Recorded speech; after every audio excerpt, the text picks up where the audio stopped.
Welcome to the latest edition of Endocrinology Updates, covering breakthroughs in the past 2 weeks, brought to you by Lucid Quest. EASD issued its first clinical practice guideline on diabetes distress.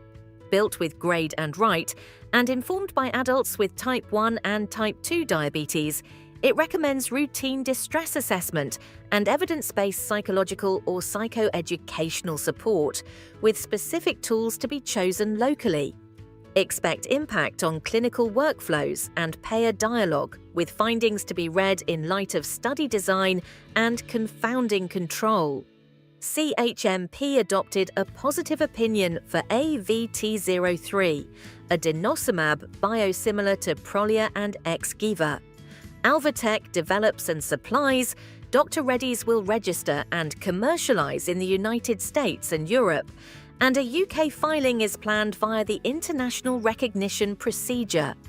The opinion spans osteoporosis and oncology-related bone indications and could pressure prices and formularies.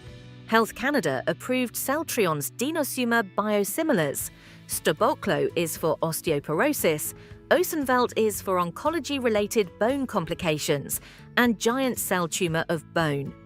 The company cites prior clearances in Korea, the European Union, and the United States.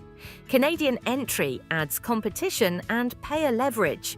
FDA approved Palsonify paltusotine for acromegaly in adults who are not controlled by or are unsuitable for surgery. It is the first once-daily oral SST2 agonist. Support comes from Phase 3 Pathfinder 1 and Pathfinder 2, with open-label extension data presented at Endo 2025. Company reports biochemical and symptom control, with access decisions pending fuller reviews. Revvity and Sanofi will advance a four-plex type 1 diabetes autoantibody IVD on the Revvity GSP platform, expanding an existing three-plex research assay.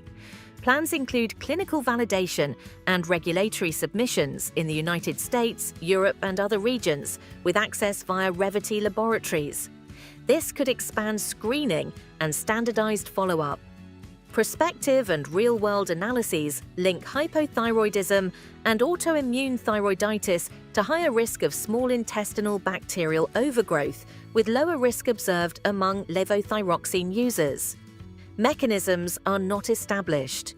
Interpret results with attention to design and residual confounding. Biomea Fusion reported 52-week durability signals for Icovamenib in type 2 diabetes from the randomized placebo-controlled Phase 2 Covalent 111 study. Efficacy centers on small 12-week cohorts after a prior clinical hold, reported sustained HbA1c reductions through week 52 in severe insulin. Deficient and GLP-1-treated subgroups will need confirmation. Zydus Life Sciences received a Health Canada notice of compliance for liothyronine tablets, 5 microgram and 25 microgram strengths, manufactured at Ahmedabad SEZ.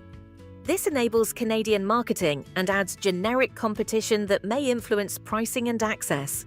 Stay ahead in endocrinology research. Like, share, and subscribe for our updates. Visit lqventures.com or email us at info@lqventures.com for expert healthcare consulting.